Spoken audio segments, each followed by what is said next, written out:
Tapi kita nikmati jamaah sekalian, hidup dengan apa adanya. Karena umur kita ini sangat singkat, sangat padat, cepat. Hari ini kita bisa bersama-sama bertemu, tapi belum tentu besok bertemu. Nikmati hidupmu jamaah sekalian. Jangan anda bikin diri stres. Allah tidak senang kalau kita susah. Allah tidak senang kalau kita stres. Allah tidak pernah susahin hamba. Bismillahirrahmanirrahim. Assalamualaikum warahmatullahi wabarakatuh. A'udzu billahi minasy syaithanir rajim. Bismillahirrahmanirrahim.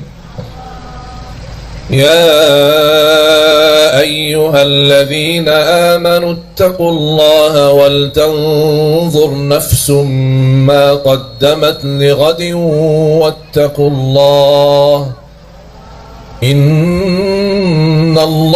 khabirun bima ta'malun. ولا تكونوا كالذين نسوا الله فأنساهم أنفسهم أولئك هم الفاسقون. لا يستوي أصحاب النار وأصحاب الجنة أصحاب الجنة هم الفائزون. لو أنزلنا هذا القرآن على جبل لرأيته خاشعا متصدعا من خشية الله. وتلك الأمثال نضربها للناس لعلهم يتفكرون. صدق الله العظيم. لعلهم يتفكرون. Kata yatafakkarun banyak di dalam Al-Quran. Tahu enggak Bu apa arti yatafakkarun? Ya? Pak, tahu enggak arti yatafakkarun? Orang yang berfikir. Orang yang tafakkur. Yang dimaksud tafakkur untuk apa? Kan kita suka, barangkali di antara kita yang berkali-kali mendengar atau membaca inna fi khalqis samawati wal ardi wa ikhtilafil laili wan nahar la ayatin li ulil albab alladzina. Apa sifat mereka ulul albab? Apa arti ulul albab? Yang mereka cerdas, akal sehat, hati bersih. Cerdas, akal sehat, hati bersih. Sifat mereka adalah alladzina yadhkuruna Allah qiyaman wa qu'udan wa ala junubihim wa yatafakkaruna. Mereka bertafakkur. Wa yatafakkaruna fi khalqis samawati wal ard. Rabbana ma khalaqta hadza batilan subhanaka faqina adzaban nar. Yang membuat kita jamaah sekalian susah, galau dalam kehidupan kita, stres, karena salah gunakan fikirannya, salah berfikir. Allah memerintahkan kita untuk bertafakkur, memfikirkan tanda-tanda kebesaran Allah, tanda-tanda kekuasaan Allah, tanda-tanda Allah menguasai kita, dan seluruh urusan itu bagi Allah mudah, kun fayakun. Tapi kita jamaah sekalian salah gunakan fikiran kita. Allah perintahkan kita berfikir tanda-tanda kebesaran Allah, malah kita berfikir urusan dunia. Pantas semakin usia, semakin tua, semakin stres. Karena selama ini salah gunakan fikirannya. urusan dunia, urusan nafkah, urusan lain-lainnya sebenarnya tidak perlu kita berfikir. Gampang-gampang saja. Kalau Allah maha mampu menciptakan bumi dan langit, kira-kira Bapak Ibu mana yang lebih hebat dan dahsyat? Bumi, langit atau manusia? Mana yang lebih kuat? Ada yang berani berkata manusia lebih kuat daripada langit. Kalau bagi Allah mudah menciptakan langit, apalagi urusan manusia. Kalau Allah mampu mengaturkan rezeki miliaran manusia, bukan hanya manusia aja yang diatur oleh Allah rezekinya, seluruh yang ada di semesta alam ini Allah yang mengatur rezeki. Binatang, burung-burung, semua makhluk hidup yang bernyawa, Allah yang tanggung jawab rezekinya. Tapi mengapa sekarang kita banyak stres soal rezeki? Bahkan banyak di antara kita yang mengkaitkan rezeki adalah duit. Duit ada, alhamdulillah rezeki ada. Duit tidak ada, tolong Syekh doakan supaya rezeki lancar. Saya tanya, mudah-mudahan sehat walafiat, dapat keturunan, bahagia, selamat. Udah? Belum. Kenapa belum? Belum doain rezeki. Kan udah. Sehat, walafiat, panjang umur, bahagia, selamat, anak saleh salihah. Belum. Terus mau apa lagi? Duit, duit. Oh, jadi saya doain, ya Allah kasih duit gitu. Jadi kata rezeki itu sebenarnya bukan uang. Kita sebagai manusia sebenarnya tanpa duit bisa hidup. Kalau tidak ada uang di dompetnya bisa nafas enggak? Alhamdulillah. Kalau tidak ada uang di tas ibu-ibu, bisa enggak buang air enggak? Bisa kan ke WC? Bayar ya? Tidak kan? Masa mau masuk WC di rumah sendiri bayar? Tapi sayang kali jamaah sekalian, kita salah berfikir. Bukan itu yang Allah suruh kita berfikir. Bukan urusan rezeki. Sekarang kita sebagai manusia merasa diri hebat. Kita gunakan fikir bagaimana cara supaya saya dapat uang yang banyak. Bukan berfikir bagaimana cara saya dapat halal walaupun sedikit. Target halal haram itu belakangan. Yang penting dapat dulu. Yang penting dapat dulu, nanti saya pisahin mana halal mana haram, gampang itu urusan. Dan semestinya dari awal kita harus komitmen untuk mencari yang halal walaupun sedikit.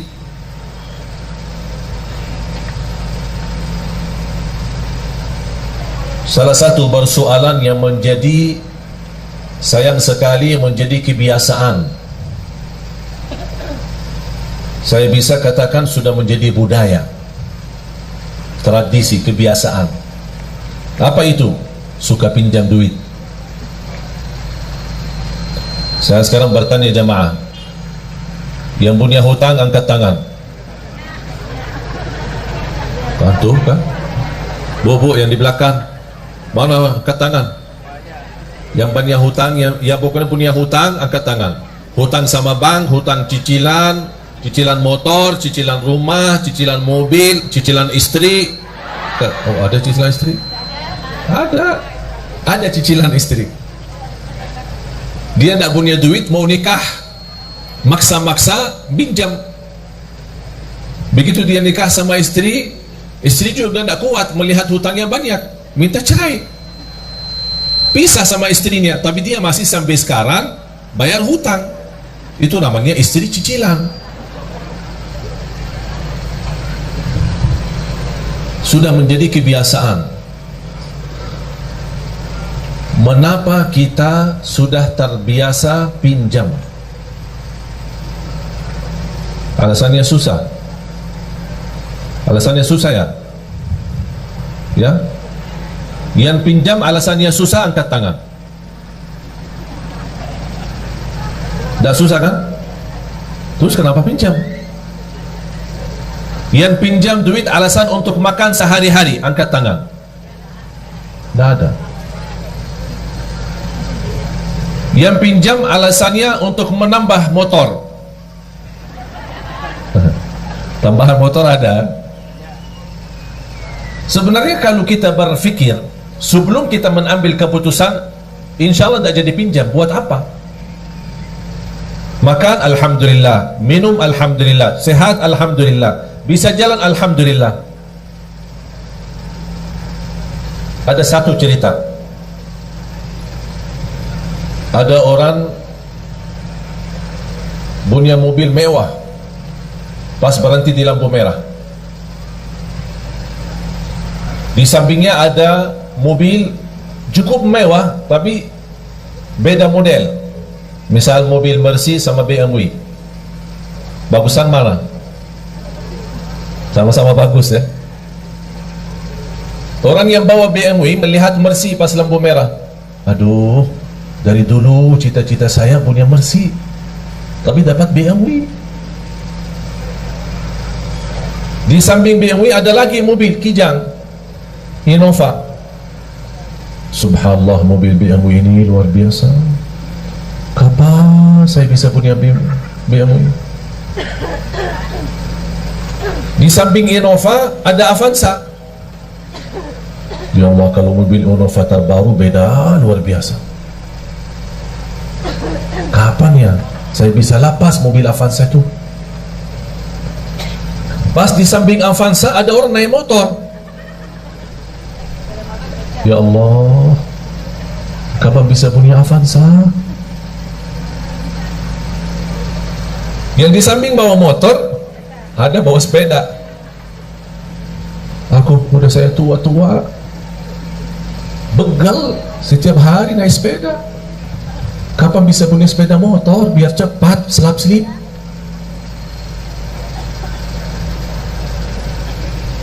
Pas di lampu merah tersebut ada orang jalan kaki. Subhanallah, sepeda tadi itu bagus, kayaknya tidak berapa harga. Mimpinya cuma sepeda.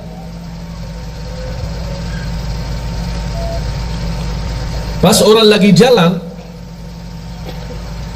di pinggir jalan ada sebuah rumah.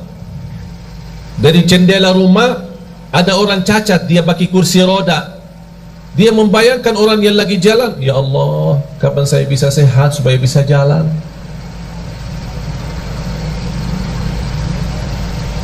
Sudah faham Bapak Ibu? Yang punya BMW minta Mercy, yang punya Innova minta BMW, yang punya Avanza minta Innova, yang punya motor minta Avanza, yang punya sepeda minta motor, yang jalan kaki minta sepeda, yang tidak jalan sama sekali karena lumpuh atau sakit atau cacat kakinya, dia minta, tidak minta apa-apa, hanya minta supaya bisa jalan. Itu menunjukkan apa jamaah sekalian? Kita kurang bersyukur. Padahal sederhana, apa adanya. Jamaah sekalian, sempat nggak nonton di YouTube atau di TV kehilangan mobil saya? Nonton ya? Ya Allah, setiap hari ditelepon jamaah. Apa? Udah ketemu mobilnya belum? Mobil apa? Aku aja lupa. Dapat berpikir. Cuma luar biasa, pikiran jamaah semua. Telepon, WhatsApp, nanyain setiap hari. Pas saya tadi dari bandara, ketemu orang. Begitu salaman, subhanallah, saya suka nonton di TV pas hilang mobilnya. Kok pas hilang mobilnya? Udah bertahun-tahun di TV, kok pas nonton pas hilang mobilnya? Udah ketemu mobil gak? Tadi malam jam 1 saya tiba dari Jordan. Hampir jadwal Semarang gak jadi. Cuma saya diinfokan sama tim sudah sampai duluan. Kasihan jamaah udah ramai. Udahlah terbang lagi. Jadi tiba jam 1 sampai rumah jam 2, terbang lagi jam 5. Udah siap-siap ke bandara. Jadi belum istirahat cukup. Tapi kita nikmati jamaah sekalian, hidup dengan apa adanya. Karena umur kita ini sangat singkat, sangat padat, cepat. Hari ini kita bisa bersama-sama bertemu, tapi belum tentu besok bertemu. Nikmati hidupmu jamaah sekalian. Jangan anda bikin diri stres. Allah tidak senang kalau kita susah. Allah tidak senang kalau kita stres. Allah tidak pernah susahin hamba. Tapi sayang sekali hamba maksa diri mau hidup susah. Jangan ada yang merasa, kenapa Allah uji saya? Allah tidak pernah mau uji kita. Kalau Allah uji kita, berarti Allah berikan tanda supaya kita sadar ada kesalahan. Ada salah apa? Pasti ada satu kali kita ketiduran salat subuh. Bagaimana kalau berkali-kali? Ada pernah sekali tambah kita sadar dan tambah sengaja kita nyakitin perasaan ibu.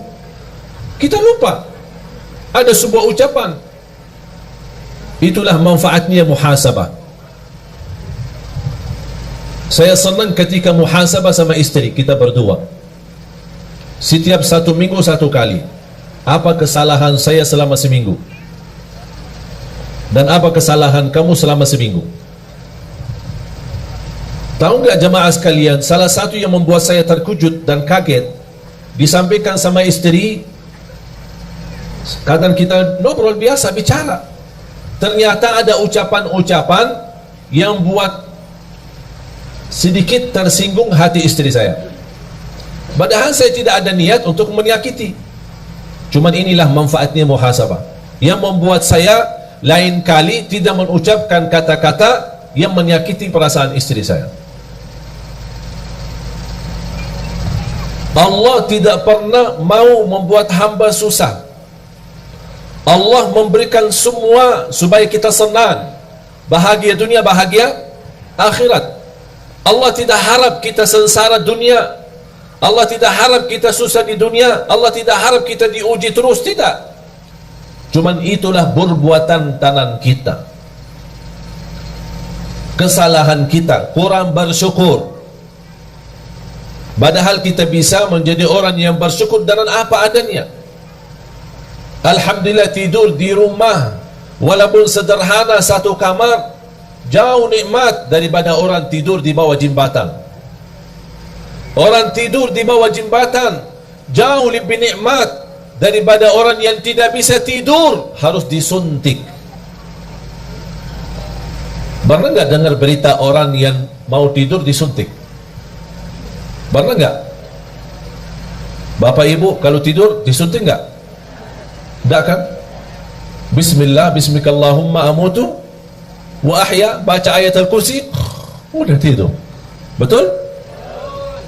Tapi ada orang yang tidak bisa tidur, harus disuntik obat supaya dia bisa tidur. Agar kita bisa merasakan nikmatan yang Allah berikan, walaupun nikmat itu sederhana dan sedikit. Kalau sudah punya mobil, jangan lihat mobil yang lebih mewah, tapi lihat orang yang masih punya motor, supaya mobil yang kita punya, Masya Allah, nampaknya kaya raya saya. Walaupun sehari mobil bisa jalan, sehari didorong, tapi namanya alhamdulillah ada mobil. Bapak ibu, salah satu nikmat yang kita belum sadari adalah nikmat beramal saleh. Bu, ibu datang jauh-jauh kan? Ada yang naik mobil, ada yang naik motor, ada yang jalan kaki, ada yang angkot. Betul kan? Buat apa datang? Hah? Buat apa? Mau ngaji, mau belajar. Terus habis belajar ngapain? Diamalkan. Semestinya diamalkan. Terus selama ini ngapain? Diamalkan nggak? Ya kadang-kadang. Insya Allah diamalkan ya. Bapak ibu datang jauh-jauh menghadiri majlis supaya sama-sama belajar, itu namanya beramal salih. Beramal itu beramal salih, tidak semua semudah bisa mengamalkan. Itu sendiri anda bisa beramal salih karena Allah memberikan kemudahan. Ada seorang jamaah di salah satu daerah di Kalimantan Timur. Setiap hari tanya jawab, WhatsApp. Begitu dia tahu berita saya mau datang ke daerahnya, beda tempatnya dia ke masjid pas acara paling 30 menit. Dan dia sudah menyediakan diri untuk menghadiri acara dan ada niat mau bertemu langsung sama saya. Saya bilang insya Allah siap, nanti kita ketemu. Pas hari H dah bisa datang. Sampai selesai acara, sampai saya pulang, sampai dia teleponan, nangis, minta saya tunggu di bandara. Saya tunggu di bandara, belum juga ketemu. Sampai saya terbang pulang. Padahal barangkali posisi dia dibanding jamaah lain, dia cukup dekat. Tinggalin urusan sebentar, datang bertemu pulang. Tapi Allah belum mengizinkan. Jadi posisi Bapak Ibu menghadiri majlis ta'lim bukan soal mampu, bukan soal ada yang dekat ada yang jauh, tapi persoalannya siapa di antara kita yang diberikan oleh Allah karunia taufik, hidayah. Itu sendiri merubah nikmat dan amal saleh. Itu yang wajib jamaah sekalian ingat. Kita bisa beramal saleh karena Allah menanugerahkan kemampuan untuk beramal saleh. Silahkan pergi ke kuburan. Kalau boleh kita berbicara dengan mereka yang ada di kubur, dan mereka bisa jawab apa pertanyaan kita kepada mereka. Apakah ada yang diinginkan? Pasti mereka menjawab, kami ingin kembali ke dunia supaya bisa beramal saleh. Tapi kira-kira bisa nggak mereka kembali? Itu sendiri Bapak Ibu sudah mempunyai nikmat yang luar biasa. Bagi orang yang sudah wafat tidak bisa. Syukur-syukur kalau mereka mendapatkan berkah doa kita untuk mereka. Kita mendoakan mereka yang sudah wafat. Allahumma ighfir lil muslimina wal muslimat wal mu'minina wal mu'minat al ahya'i minhum wal amwat. Yang hidup maupun yang telah wafat, kita doakan. Tapi mereka beramal tidak bisa. Siapa yang bisa beramal? Kita jamaah sekalian yang masih ada, yang masih hidup. Itu merupakan nikmat. Dan yakini jamaah sekalian, nikmat yang kita miliki itu luar biasa. Itu tidak bisa dinilai dengan duit. Kita bisa bangun tahajud, itu luar biasa. Karena orang yang bangun tengah malam, dia tinggalkan tempat tidur yang nyaman dan enak. Karena Allah subhanahu wa ta'ala berbangga di hadapan malaikat. Allah berbangga di hadapan malaikat. Apa kata Allah kepada malaikat? Ya malaikati, wahai malaikaku, lihatlah hambaku ini, lihat. Buat apa dia bangun tengah malam, tidur enak, nyaman, tapi dia maksa diri bangun? Kenapa? Kata Allah, karena aku, kata Allah. Dia bangun karena aku, kata Allah, bukan karena siapa-siapa. Itu yang membuat Allah bangga di hadapan malaikat. Itulah hambaku.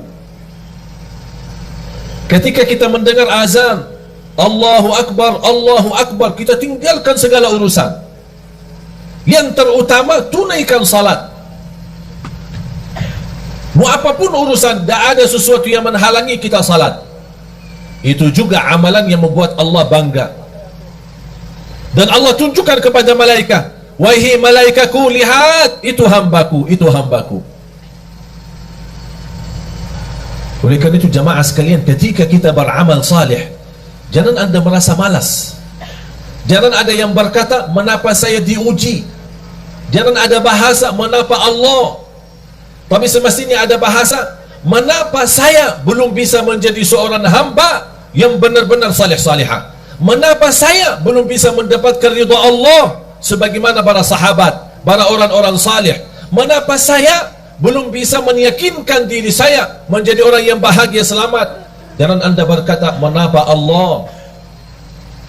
Karena Allah tidak pernah mau susahin kita. Dan ingat jamaah sekalian, ketika Allah memberikan sebuah ujian, yakini itu tanda Allah sayang sama kita. Seperti pukulan ibu kepada anak. Bu, kadang-kadang mukul anak enggak? Kadang ya. Yang tidak sampai mukul parah, tidak sampai nyakitin, tapi paling-paling ya karena lagi kesal lah sama dia. Betul kan? Paling dicubit ya, kesal sama anaknya. Kalau tidak suka mukul, paling dicubit. Tapi apakah cubitan ibu atau mukulan ibu kepada anak, apakah ibu benci anaknya atau sayang? Sayang. Kok sayang dimukul sih? Supaya apa? Supaya dia belajar, jangan ulangi lagi kesalahan itu. Sama juga prinsip Allah sama hamba. Allah tidak mau menyakitin kita, tapi kalau kita sudah menjauh dari jalur, tidak menjaga jalan yang lurus, ihdinas siratal mustaqim, Allah kasih pukulan. Mau kemana, tetap lurus, jalan kanan, jalan kiri. Ada seorang badui datang kepada Rasul, ya Rasulullah, nanti kami di hari kiamat, siapa yang akan hisab kita? Sekarang saya bertanya, pertanyaan orang badui kepada Rasul. Sekarang saya bertanya kepada bapak ibu, yang akan hisab kita nanti di hari kiamat siapa? Siapa?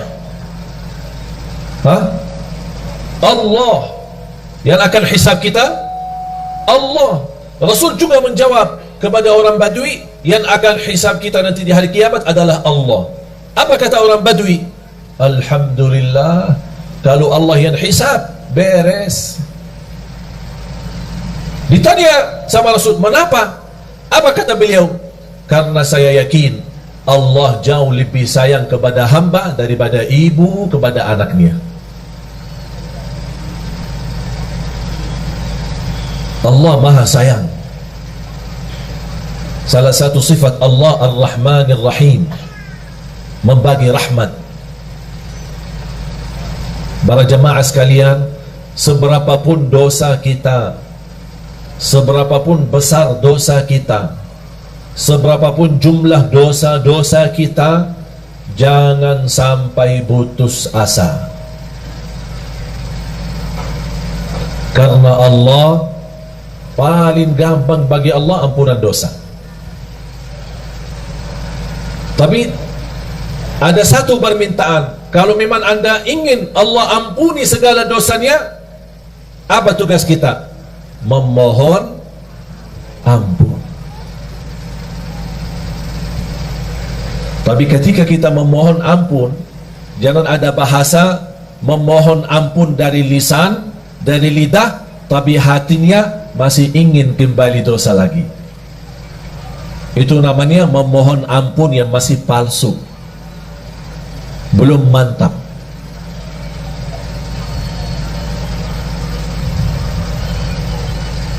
A'udzu billahi minasy syaithanir rajim. Bismillahirrahmanirrahim.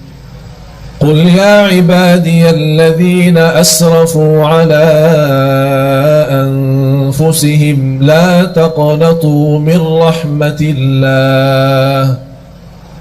Inna Allah yaghfiru dhunuba jami'a innahu huwal ghafurur rahim. Sadaqallahul azim.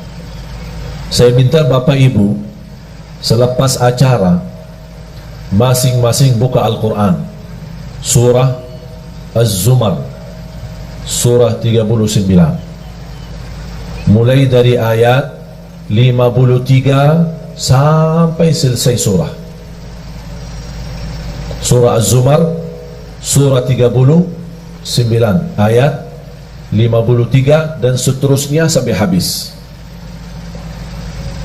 Sungguh kalau kita baca, menhayati, mempelajari, mendalami, akan kita merasa malu. Mengapa merasa malu? Karena di ayat tersebut Allah menunjukkan begitu hebatnya dan dahsyatnya ampunan dosa. Paling gampang diampuni dosa. Yang belum salat, ayo sama-sama kembali dan jaga salat. Yang belum tahajud, ayo silahkan jaga tahajud. Walaupun sebelum tidur boleh. Kalau kita belum terbiasa, bangun di akhir malam. Untuk salat malam, untuk tahajud tidak harus tidur dulu. Karena salat malam waktunya dari habis Isya sampai subuh. Di awal boleh, di tengah boleh, di akhir boleh, sesuai kemampuan. Yang sudah alhamdulillah terbiasa bangun di akhir dan memang terbiasa tidur dulu baru bangun, alhamdulillah terusin. Kalau belum terbiasa atau ketakutan ketiduran, udah amankan diri sebelum tidur, laksanain salat malam. Berapa rakaat? Terserah. 2 boleh, tutup witir 1 boleh. 2 boleh, 3 witir boleh.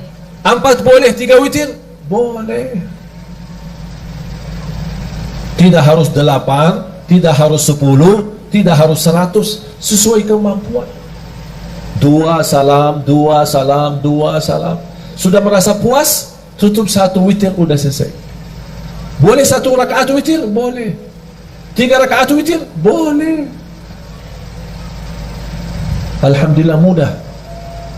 Tidak ada yang susah. Para jemaah sekalian, saya kasih amalan. Mau nggak jadi lebih baik? Beneran? Serius? Hah? Yang serius mau jadi lebih baik, angkat tangan. Oh, Masya Allah. Ini harus berdiri. Ini serius. Mau jadi lebih baik. Tapi amalan ini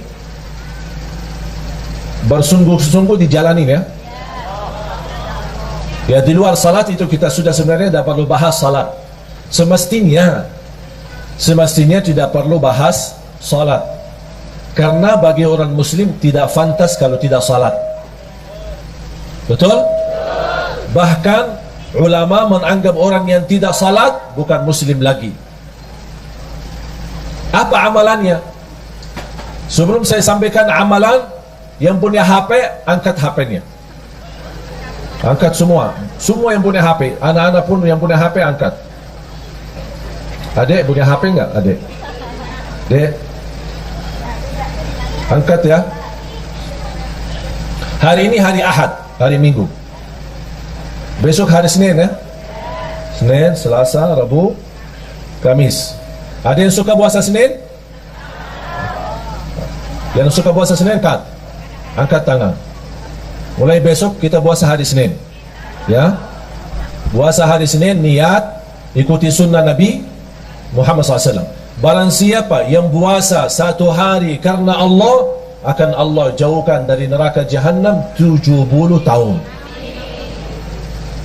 Tapi di samping puasa apa yang harus dilakukan? Mulai hari Senin sampai hari Kamis, kita puasa Senin dan Kamis. Tapi ganti daripada HP, ganti dengan tasbih.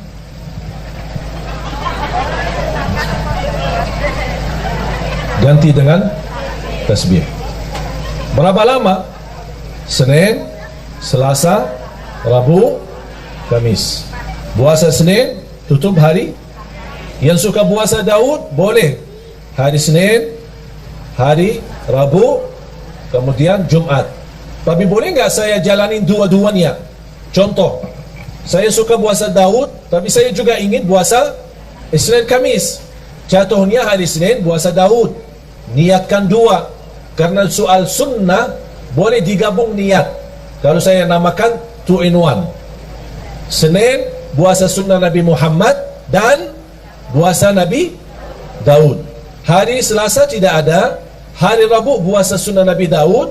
Hari Kamis puasa sunnah Nabi Muhammad. Kemudian hari Jumat puasa sunnah Nabi. Faham? Jadi boleh kita gabungkan dua-duanya.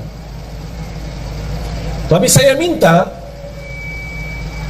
minta hari ini, tapi minta besok. Berarti hari ini yang punya urusan, tolong selesaikan. WhatsApp, BB, HP, apa semua selesai. SMS, mau telepon, apa. Pak, ini maaf ya, saya mulai hari besok, saya tidak bisa dihubungi ya. Insya Allah kita Jumat bertemu ya. Ganti HP dengan tasbih. Itu amalan. Siap nggak? Hah? Tadi katanya serius. Kok sekarang dia siap? Hah? Mana? Siap nggak ya? Wallahi, demi Allah jamaah sekalian, bakal nikmat.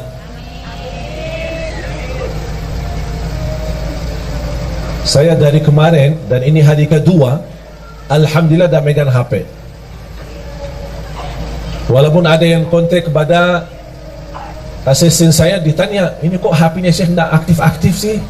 Kita ingin mau bertanya. Saya memang kasihan jamaah yang masih ingin bertanya, tanya jawab. Tapi harus kita juga melayani jamaah. Jangan terlalu melayani jamaah tapi lupa diri. Harus kita juga melayani diri sendiri. Salah satunya amalan ini. Sekali lagi, baca zikir itu selama anda megang tasbih. Komitmen? Siap? Mulai hari ini anda punya urusan, silahkan selesaikan. Begitu masuk besok, sudah anda lagi puasa, terusin tasbihnya berjalan. Mohon maaf, berapa jam megang HP? Berapa jam? 24 jam ya. Sambil tidur di samping HP. Dah tahu kita yang tidur di samping HP atau HP-nya yang dibawa di samping kita. Saya minta dengan sungguh-sungguh, dan insya Allah apa yang saya sampaikan sekarang, saya tidak mau jelaskan apa yang saya sudah rasakan, tapi biar Bapak Ibu sendiri rasakan.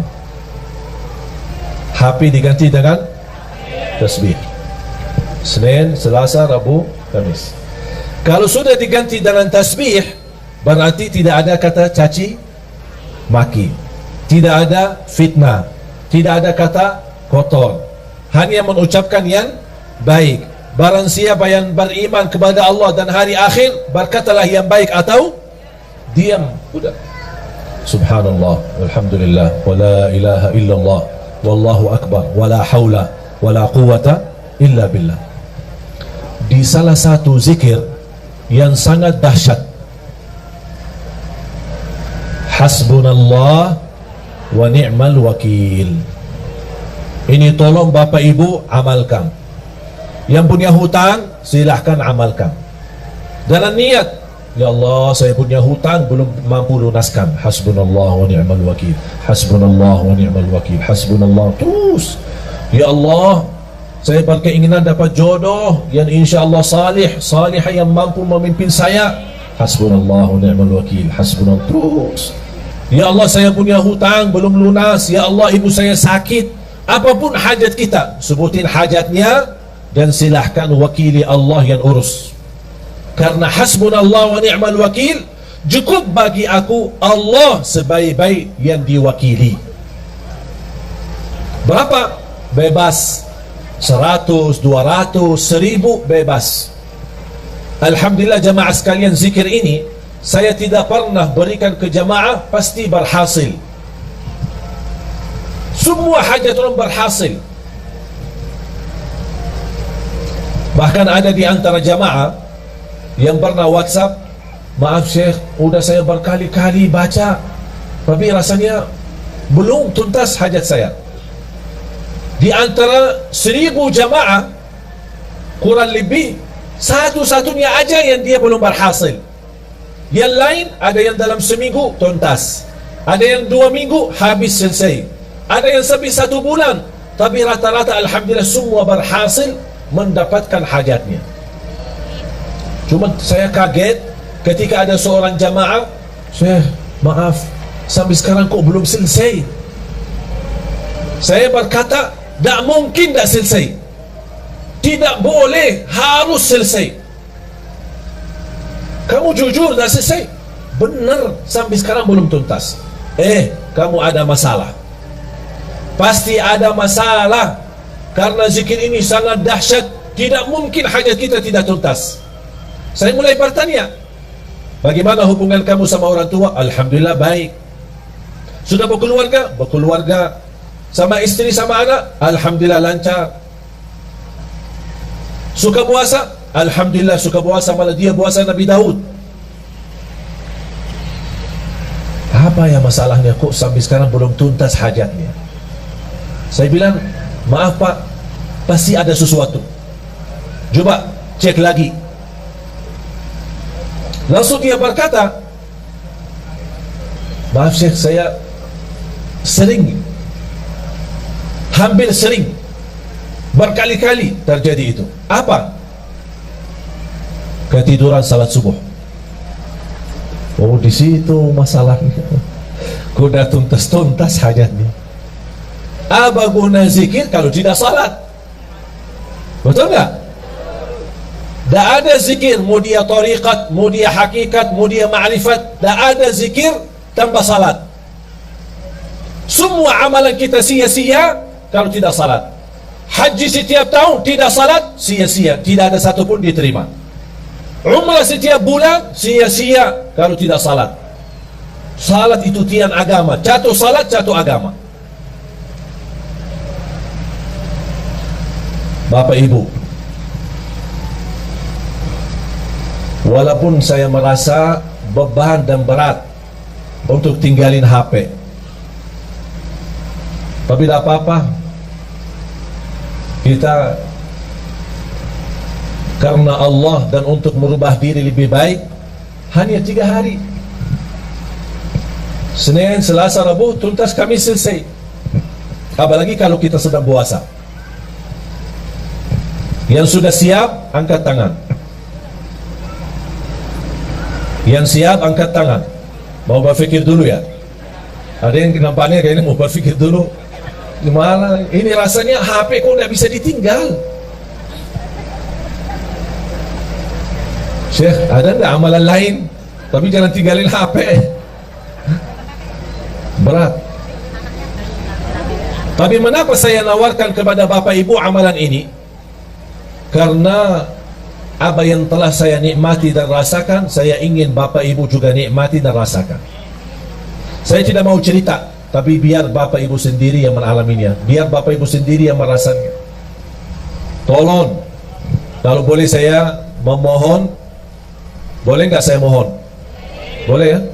Saya mohon dengan hormat, saya mohon dengan rasa cinta saya kepada Bapak Ibu. Tolong, mulai hari Senin, off HP-nya, dikuburkan sementara. InsyaAllah nanti pas habis maghrib hari Kamis baru boleh aktif. Kalau bisa ini, saya tidak minta seumur hidupnya begitu, tidak. Sekali-kali boleh. Kalau bisa setiap bulan ada 3 hari kita jauh dari HP. Wallahi Bapak Ibu nikmat. Karena mohon maaf, gara-gara HP itu membuat kita banyak stres. Kita aja menjaga diri dari dosa, mau tidak mau terlanjur dosa gara-gara HP. komunikasi, ada kata-kata, ada foto, ada gambar, ada video, macam-macam. Apalagi dalam kondisi sekarang. Sekarang HP aplikasinya bisa Twitter, bisa Facebook, bisa WhatsApp, bisa BB, bisa semua. Semua syaitan ada di HP. Berapa syaitan? Bahagia seorang yang bisa menjadikan HP itu salah satu yang bisa digunakan amal saleh, mendekatkan diri kepada Allah melalui HP. Bisa menjawab jamaah, bertanyaan, bisa melayani jamaah, bisa menyampaikan hikmah, nasihat. Siap Bapak Ibu? Hasbunallah wa ni'mal wakil. Khususnya pemuda-pemuda ini. Nampaknya berat ini. Mau 1 jam aja jauh dari HP. Dan aku heran, saking kita asik sama HP, pas sudah habis baterai sambil dicas masih megang HP. Mau tidur, yang terakhir kita bertemu sama HP. Begitu melek mata bangun, yang pertama dilihat HP. Astaghfirullahalazim. Mohon maaf, menurut saya itu keterlaluan, berlebih-lebihan. Itu kita tidak sadar. Tapi silahkan Bapak Ibu, silahkan coba. Apalagi saya hari ini, kalau saya mau komunikasi sama istri, ada perlu, ada apa, pakai HP yang pendamping saya. Ada orang pendamping saya pakai HP-nya. Sering udah gimana? Ini nanti saya pulang ya. Selesai. Dah pakai HP saya lagi. Bertahan hanya 3 hari. Memang mohon maaf, urusan HP banyak kita urus. Ada urusan keluarga, ada urusan kerjaan. Saya maklum. Tapi yang saya ingin, Anda harus bisa melatih diri untuk walaupun sebentar. Kalau tidak bisa selama 3 hari, coba kira-kira bisa enggak 2 jam, 3 jam berhari jauh dari HP. Tapi diganti dengan hal yang lebih baik. Apa? Tasbih, zikir, istighfar, salawat kepada Nabi Muhammad SAW, baca Al-Quran. Baca Al-Quran. Dan salah satu amalan yang saya sampaikan itu, selain yang saya tadi sampaikan, adalah baca suratul Baqarah. Rutin baca surat Al-Baqarah. Rasulullah sallallahu alaihi wasallam bersabda di hadis yang sahih, "Alaikum bi suratil Baqarah fa inna akhdaha barakah wa tarkaha hasrah wa la tastati'uha al-batalah." Rasulullah bersabda kepada kita semua sebagai umatnya, berbanyak baca suratul Baqarah. Karena sungguh barang siapa yang membaca suratul Baqarah, dia dapat diberikan oleh Allah keberkahan, dijauhkan oleh Allah dari godaan, termasuk godaan jin, syaitan maupun kejahatan sihir. Itu semua melalui suratul Baqarah. Ada yang bertanya, maaf Syekh, suratul Baqarah panjang, 286 ayat, apakah harus dalam sehari kita habiskan? Tidak harus setiap hari, sesuai kemampuan. Hari ini berapa, besok lanjut, besok lanjut, besok lanjut sampai selesai. Begitu selesai, ulang lagi suratul Baqarah. Yang belum bisa tuntas baca dengan benar, atau belum begitu fasih, atau berbata-bata, boleh sambil baca dengar dari CD Muratal. CD Muratal atau dari HP yang simpan isinya Al-Quran, yang bisa disetel, bisa dengar, ya sambil baca, dengar suratul Baqarah. Ini termasuk salah satu amalan yang amat dahsyat. Subhanallah, ibu saya setiap hari rutin baca suratul Baqarah. Setiap hari. Sudah berapa lama? Hampir 20 tahun. Dah pernah tinggalkan suratul Baqarah. Kalau tidak sempat di rumah, dia baca di mobil. Bahkan kemarin dia temani saya di Jordan, sambil kita jalan lagi syuting acara Kultum yang insya Allah nanti ditayangkan di bulan suci Ramadan. Mohon doanya nanti di RCTI. Sambil saya jalan-jalan sama ibu sendiri sambil megang HP baca suratul Baqarah. Setiap hari dia sudah komitmen selesai suratul Baqarah setiap hari sekali. Saya tidak minta Bapak Ibu setiap hari sekali, sesuai kemampuan. Setelah juz boleh, kalau bisa 1 juz boleh, kalau tidak bisa 1 juz hanya berapa halaman, tidak apa-apa. Halaman ini besok lanjut sampai selesai. Begitu selesai ulang lagi. Karena suratul Baqarah luar biasa dahsyat. Bukan hanya untuk keberkahan, bahkan untuk penyembuhan dari penyakit. Ada yang merasa gelisah, susah hati, susah fikiran, susah rezeki, merasa tidak nyaman, baca suratul Baqarah rutin, karena keberkahannya luar biasa. Jamaah sekalian dimuliakan Allah Subhanahu wa taala, zikir dan baca Al-Quran memang itu sebenarnya menjadi salah satu ibadah yang hampir sangat jarang kita laksanakan. Apalagi yang saya minta memberikan amalan ini, kenapa? Karena kita mempersiapkan diri, tidak lama lagi kita menyambut sama-sama bulan suci Ramadan. Bapak Ibu, kalau Anda bisa terlatih untuk tinggalin HP, insya Allah begitu Anda menyambut bulan Ramadan, insya Allah Anda mampu tinggalkan HP-nya selama Ramadan. Dan itu bukan sesuatu yang susah, sangat mudah, tapi kembali kepada diri kita.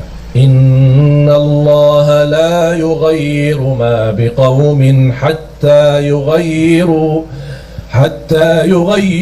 ma bi anfusihim. Allah tidak akan merubah satu kaum, tidak merubah nasib satu kaum, tidak merubah kebahagiaan satu kaum, kecuali mereka merubah diri sendiri.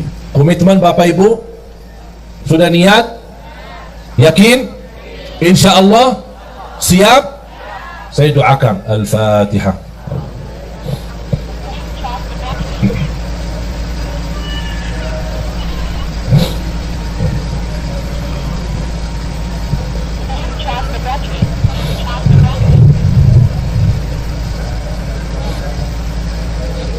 Amin. Bapak Ibu jemaah sekalian, kata yang terakhir yang saya ingin sampaikan, setiap hari, bahkan setiap malam, saya mengingatkan diri saya untuk menghadapi kematian. Setiap hari begitu saya bangun, saya menikmati ibadah, menjalankan tugas dakwah dalam hari ini, karena bagi saya hari ini adalah hari hidupku.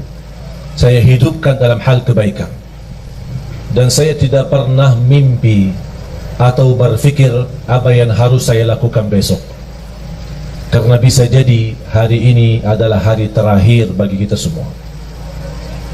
Saya selalu berkata sama istri, setiap malam saya mau tidur, ketika saya berada di Jakarta bersama istri, maupun saya di luar kota, saya telepon beliau, saya minta maaf sama dia, dan saya doakan, dan saya berkata, aku puas dan ridha terhadapmu, dan saya minta maaf karena bisa jadi malam ini yang terakhir, perpisahan belum tentu ketemu lagi.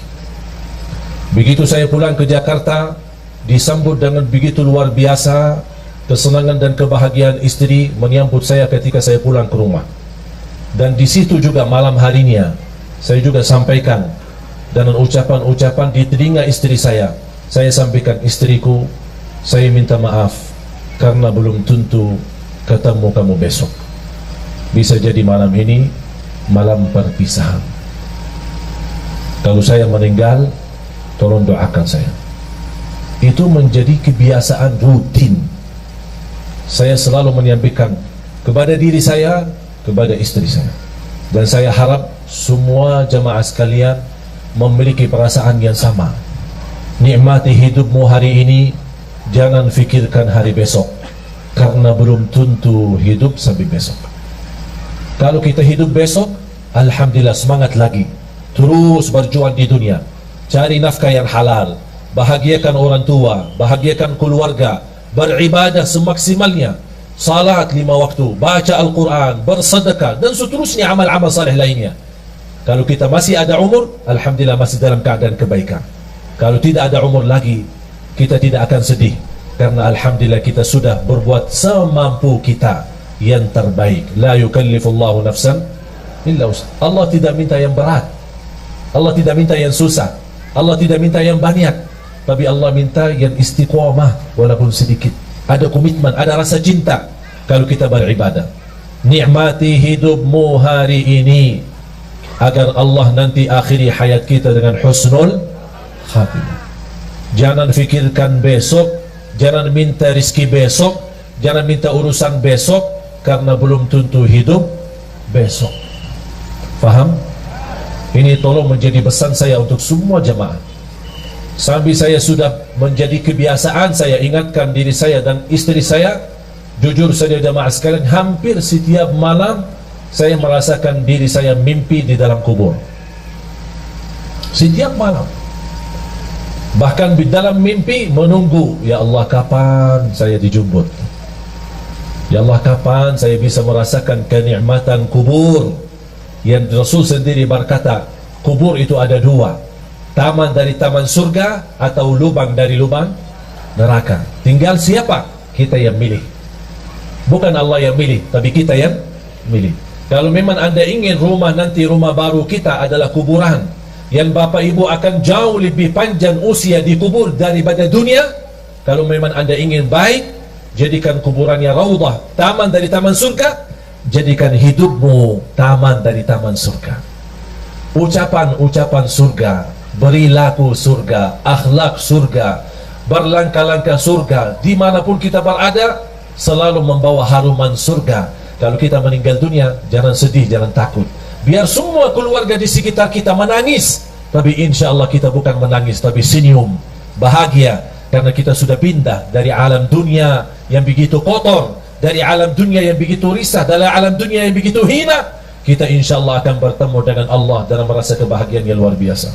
Saya doakan mudah-mudahan bapak ibu semua husnul khatimah, husnul khatimah, husnul khatimah. Dianugerahkan taufiknya Allah agar kita menjadi hamba yang salih salihah untuk hari hidup kita, hari kebahagiaan kita, hari bisa istiqamah dalam taat kepada Allah. Bukan kita memohon panjang umur begitu saja, tapi kita memohon panjang umur dalam taat kepadamu ya Allah. Itulah umur yang bermakna. Tapi kalau umur tanpa taat, itu umur yang sia-sia. Mari kita sama-sama berdoa. Tapi kita nikmati jemaah sekalian, hidup dengan apa adanya. Karena umur kita ini sangat singkat, sangat padat, cepat. Hari ini kita bisa bersama-sama bertemu, tapi belum tentu besok bertemu. Nikmati hidupmu jemaah sekalian. Jangan Anda bikin diri stres. Allah tidak senang kalau kita susah.